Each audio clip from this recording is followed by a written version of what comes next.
साथियों, श्रीमद् भगवत गीता का ज्ञान मानव जीवन और जीवन के बाद का जीवन दोनों के लिए उपयोगी माना गया है। आज हम श्रीमद् भगवत गीता के 29 विचारों को सुनाएंगे, जिन्हें सुनकर आप श्रीमद् भगवत गीता का सही मतलब समझ पाएंगे। इसलिए इन विचारों को आप हर रोज रात में सोने से पहले जरूर सुने। भगवान श्री कृष्ण कहते हैं, 4 वेदों का अर्थ नहीं भी जानो तो कोई बात नहीं, लेकिन समझदारी, जवाबदेही, वफादारी और ईमानदारी, इन 4 शब्दों का अर्थ जान लो तो भी जीवन सार्थक हो जाएगा। दीपक का जीवन इसलिए वंदनीय नहीं है कि वो जलता है, बल्कि इसलिए वंदनीय है कि वो दूसरों के लिए जलता है, दूसरों से नहीं जलता। हमारी आस्था की परीक्षा तब होती है जब हम जो चाहे वह ना मिले और फिर भी हमारे दिल से प्रभु के लिए भक्ति कम हो। जैसे आपके विचार होंगे वैसे ही आपका जीवन होगा।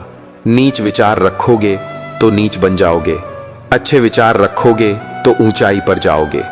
विश्वास किसी पर इतना करो कि वह तुम्हारे साथ छिल करते समय खुद को दोषी समझे, और प्रेम किसी से इतना करो कि उसके मन में सदैव तुम्हें खोने का डर बना रहे। भगवान श्री कृष्ण कहते हैं कि व्यक्ति को सदैव बुराई से बचकर रहना चाहिए अगर कोई बुरा कर्म करता है। छोटे से छोटे जीव के हृदय में ईश्वर का वास होता है। उस जीव को कष्ट का अनुभव होना ईश्वर को कष्ट का अनुभव कराता है। इसलिए किसी भी जीव को कष्ट देना ईश्वर को कष्ट देने के समान है। मृत्यु एक अटल सत्य है जिसे कभी बदला नहीं जा सकता। इस संसार का जब से निर्माण हुआ है तब से जन्म मृत्यु का चक्र चलता आ रहा है। जिस प्रकार मनुष्य अपने पुराने वस्त्रों को त्याग कर नए वस्त्र धारण करता है, ठीक उसी प्रकार आत्मा पुराने व्यर्थ शरीर को त्याग कर नए शरीर को धारण करती है। ये प्रकृति का नियम है। इस सत्य को स्वीकार करके भय मुक्त होकर आज में जीना चाहिए। ज्ञानी व्यक्ति ना तो मरने वाले का शौक करते हैं और ना ही उनका शौक करते हैं जो अभी जिंदा है, क्योंकि वह जानते हैं जो मर गया वो फिर से जन्म लेगा और जो जिंदा है वो एक दिन जरूर मरेगा। केवल ज्ञान ही एक ऐसा अक्षय तत्व है जो कहीं भी किसी भी अवस्था में और किसी भी काल में मनुष्य का साथ नहीं छोड़ता। जीतना होगा खुद के लिए, क्योंकि तुम्हारे हारने का इंतजार तो दुनिया पहले से कर रही है। रिश्तेदार विपक्ष के नेता की तरह होते हैं। आप कितना भी अच्छा कर लो, चुगली तो जरूर करेंगे। जीवन में चुनौतियां हर किसी के हिस्से में नहीं आती, क्योंकि किस्मत भी किस्मत वालों को ही आजमाती है। गरीब होना बुरा नहीं, गरीब दिखना बुरा है। तुम्हारी जेब में कितने पैसे हैं, तुम्हारी पारे अलावा किसी को नहीं पता लगने दो, मगर इतनी भी नहीं कि कोई आपकी ही इज्जत ना करे। कुछ गलतियों को माफ करना कई बार आपकी सबसे बड़ी गलती बन जाती है। मैंने जिंदगी में बस यही गलती की है कि मैंने हर किसी को खुद से ज्यादा जरूरी समझा है। बहुत डर लगता है मुझे उन लोगों से जिनके चेहरे पे मिठास और दिल में जहर होता है। धरती पर जिस प्रकार मौसम में बदलाव आता है, ठीक उसी प्रकार जीवन में भी सुख दुख आता जाता रहता है। युद्ध या जीवन में सफलता केवल 3 शस्त्रों से प्राप्त होती है: धर्म, धैर्य और साहस। कोई भी मनुष्य जन्म से नहीं बल्कि अपने कर्मों से महान बनता है। कुछ पाना है तो खुद पर भरोसा कीजिए, क्योंकि सहारे कितने भी सच्चे और अच्छे हों, साथ छोड़ ही जाते हैं। मित्र गरीब हैं या अमीर मायने नहीं रखता, बल्कि वो बुरे समय में आपका साथ कितना देता है यह मायने रखता है। धर्म चाहे जो भी हो, अच्छे इंसान बनो। हिसाब तुम्हारे कर्म का होगा, धर्म का नहीं। खुशी के लिए काम करोगे तो खुशी नहीं मिलेगी, लेकिन खुश होकर काम करोगे तो खुशी जरूर मिलेगी। जब आप दूसरों के लिए अच्छा चाहते हैं तो वहीं अच्छी चीजें आपके जीवन में वापस आती हैं। यही प्रकृति का नियम है। आपका मूल्य इससे तय नहीं होता कि आप क्या है, यह इससे तय होता है कि आप खुद को क्या बनाने की क्षमता रखते हैं। हंसता हुआ मन, और हंसता हुआ चेहरा, यही सच्ची संपत्ति है। मनुष्य हमेशा अपने भाग्य को कोसता है, यह जानते हुए भी कि भाग्य से भी ऊंचा उसका कर्म है जो उसके स्वयं के हाथों में है। कमियां भले ही हजारों हो, लेकिन तुम खुद पर विश्वास रखो कि तुम सबसे बेहतर करने का हुनर रखते हो। जितना इंतजार परमात्मा आपसे करवा रहा है, समय आने पर वो इतना देगा कि संभाल भी नहीं पाओगे। श्री कृष्ण कहते हैं, मनुष्य का जीवन ऋतुओं के समान होता है। आज ग्रीष्म तो कल वर्षा, परसों शीत। तनिक संकट आया तो हम संयम खो बैठते हैं, तो तनिक ऋतु बदले तो हम अधीर हो जाते हैं। कभी भी उनकी बातों पर ध्यान मत दो जो पीठ पीछे आपकी बातें करते हैं, क्योंकि इसका मतलब साफ है कि आप अभी भी उनसे 2 कदम आगे हो। श्री कृष्ण कहते हैं कि मनुष्य को परिणाम की चिंता किए बिना, लोभ, बिना लालच एवं निस्वार्थ और निष्पक्ष होकर अपने कर्तव्यों का पालन करना चाहिए। भगवान श्री कृष्ण कहते हैं, क्रोध मनुष्य को नरक की ओर ले जाने वाला द्वार है।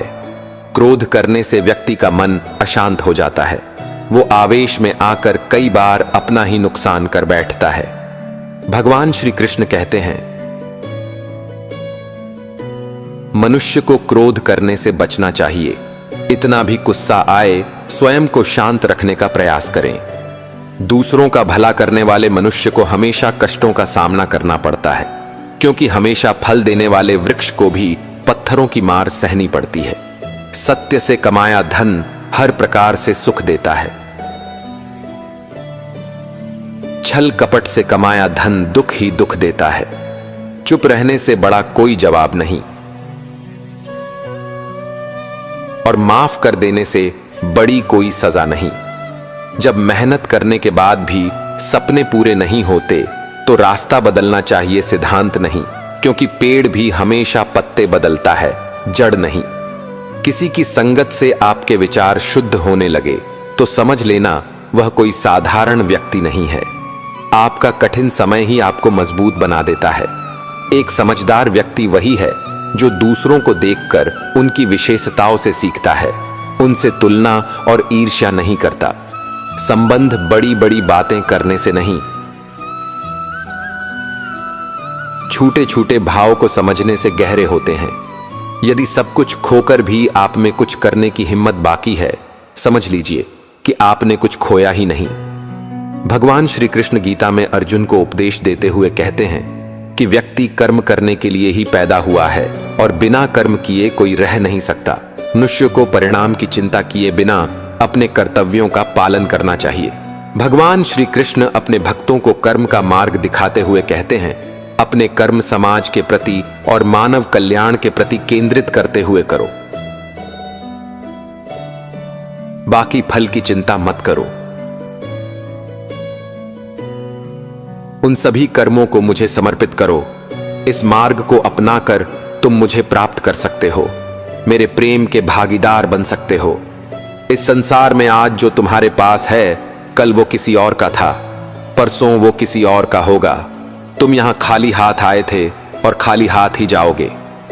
कोई आपका साथ ना दे तो निराश मत होना, क्योंकि परमात्मा से बड़ा हमसफर कोई नहीं होता। खुशी आजादी पर निर्भर होती है, और आजादी इस बात पर निर्भर होती है कि आप कितने साहसी हैं। विश्वास के बगैर इस दुनिया में कोई भी रिश्ता ज्यादा देर तक कायम नहीं रह सकता। यदि किसी भूल के कारण कल का दिन दुख में बीता है, तो उसे याद करके आज का दिन व्यर्थ ना करे।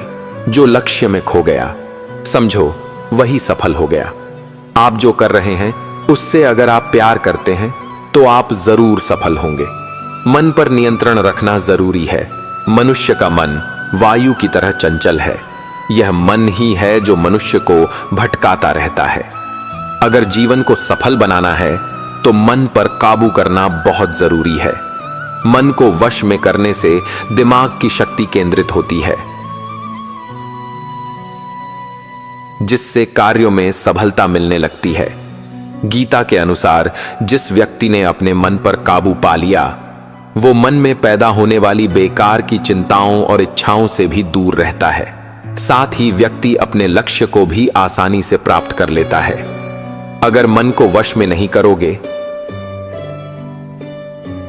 तो वह तुम्हारा सबसे बड़ा शत्रु बन जाएगा। अज्ञानी व्यक्ति स्वयं के लाभ के लिए कार्य करते हैं, जबकि बुद्धिमान लोग विश्व के कल्याण के लिए कार्य करते हैं। यदि किसी काम को करने में डर लगे तो याद रखना, यह संकेत है कि आपका काम बहादुरी से भरा हुआ है। कृष्ण कहते हैं कि सच एक सर्जरी की तरह होता है। थोड़ा दर्द होता तो है, लेकिन राहत जीवन भर मिलती है। झूठ एक पेन किलर की तरह होता है, जो आपको थोड़ी देर के लिए राहत तो जरूर देता है, लेकिन उसके साइड इफेक्ट आपको सारी जिंदगी दर्द देते हैं। चुगली की धार इतनी तेज होती है कि खून के रिश्ते को भी काट कर रख देती है। कभी कभी कुदरत जानबूझकर हमें मुश्किल हालातों में डालते हैं, ताकि उन लोगों के चेहरों पर लगे नकाब हम देख सके, जिन पर हम आंख बंद करके भरोसा करते हैं। रिश्ते खून के नहीं होते हैं, विश्वास के होते हैं। अगर विश्वास हो तो पराये भी अपने हो जाते हैं, और अगर विश्वास ना हो तो अपने भी पराये बन जाते हैं। साथियों, संपूर्ण भगवद गीता और श्री कृष्ण के अनमोल उपदेश सुनने के लिए हमारे चैनल सत्य सनातन को सब्सक्राइब अवश्य कर ले। साथियों, हम आपके जीवन को सकारात्मक दिशा देने का प्रयास कर रहे हैं। अगर आपको हमारा यह प्रयास अच्छा लगे तो कमेंट बॉक्स में राधे कृष्णा अवश्य लिखें। धन्यवाद और जय श्री कृष्णा।